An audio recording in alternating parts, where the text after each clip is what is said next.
What's up, y'all? Jim here, Get Better with Books, and today I'm going to be talking about the #1 skill that I learned this year in 2020 and how you can start utilizing it too. Here's a hint. It's not marketing, it's not SEO, and it is definitely not waking up at 5 a.m. It's actually something super simple, but something that most of us fail to do on a regular basis. So make sure you stick around. I'll be giving you guys an idea of what it is in just a minute. And if you're new to the channel and you are into improving your life by reading the best books out there today, make sure you subscribe to my channel, hit that thumbs up button so you can see videos just like this. All right, let's get into it. Here we go.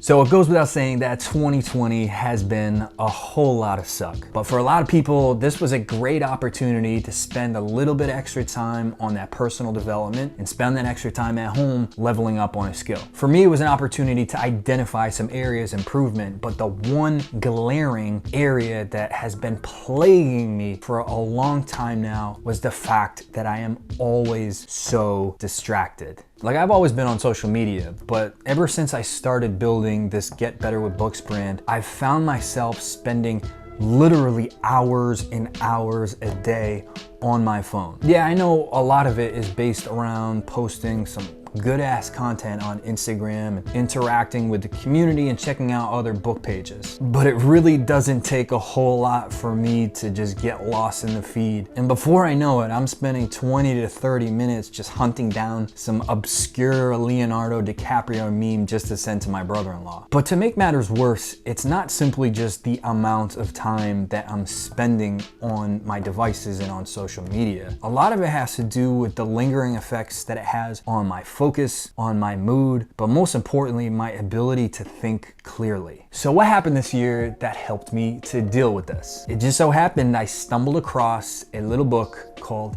Stillness Is The Key by Ryan Holiday, which basically emphasizes the importance of slowing down, quieting your mind, and living a more peaceful and happier existence.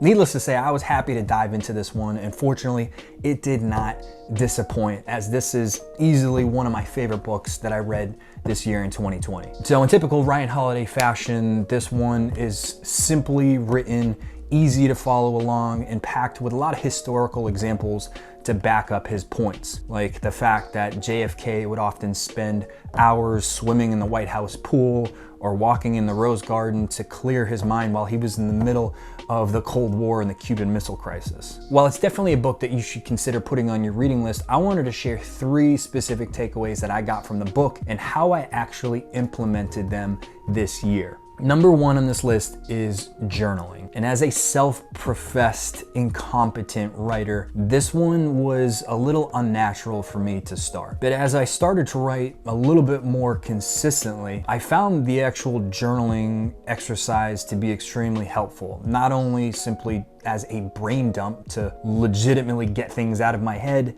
and put them on paper, but I found the actual writing process to be extremely enjoyable and a natural flow state that allowed me to drown out all the noise and really focus on the present task at hand. While it wasn't something that I did every single day, I found it to be an extremely helpful tool to piece together my thoughts and emotions. Now, while I cycled between writing in a laptop and also writing in a physical notebook, I definitely gravitated more towards writing in the physical notebook because it was easier to stay focused without the obviously immediate distractions that are available while typing on a computer and just popping open an internet browser and surfing at YouTube. #2 on this list is embracing silence. Whether it's the social media that we consistently scroll through or the music and the podcasts that we're always listening to, most of us are constantly consuming external stimuli. But when was the last time that you shut all of that noise down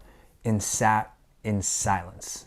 For a lot of us, this can feel uncomfortable and, to be honest, just flat out weird. Like, we're so used to having our phone right by our side the instant we feel bored and need some entertainment. But in an age of the notifications and the media pundits and the cumulative noise of our lives and how it continues to grow and grow every year, the simplest way that I found to deal with it is simply by shutting it off.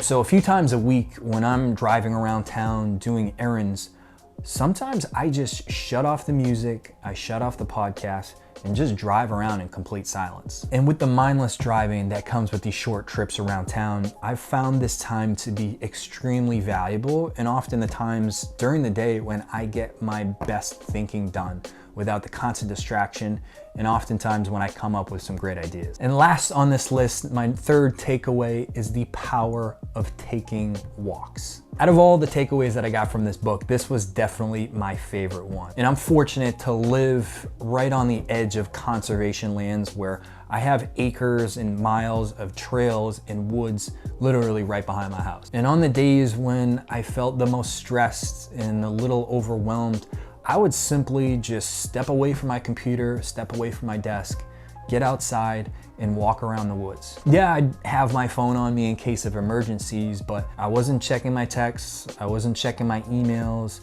I wasn't listening to any music.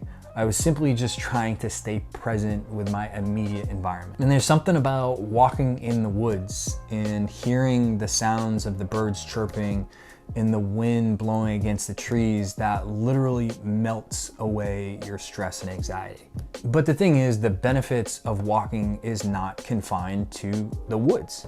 If you live in a city or you live in a normal neighborhood, simply just getting away from your laptop, getting outside and getting active has a special way of clearing your mind. And some of the greatest thinkers, from Charles Darwin to Steve Jobs to Nikola Tesla, have all been fond of taking these long thinking walks, probably because it helps clear their minds in those big old brains they got. Because sometimes it's just the moments when we're not immersed in our devices and scrolling through our phones and overwhelmed by stimulation, but rather taking a slow stroll to slow your mind where we can actually think. So at the end of the day, what was the most important skill that I learned here in 2020? It was the ability to slow down. Not only is it something that can help in today's always on society, but it's a simple way to add a little bit more peace and tranquility to your day. That's all I got for today, folks. If you enjoyed this video, do me a favor and hit that thumbs up and subscribe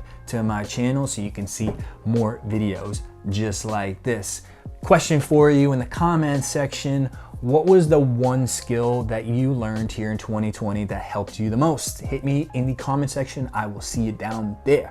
This is Jim with Get Better with Books signing out. I appreciate you watching this. Until then, I will see y'all in the next video. Peace.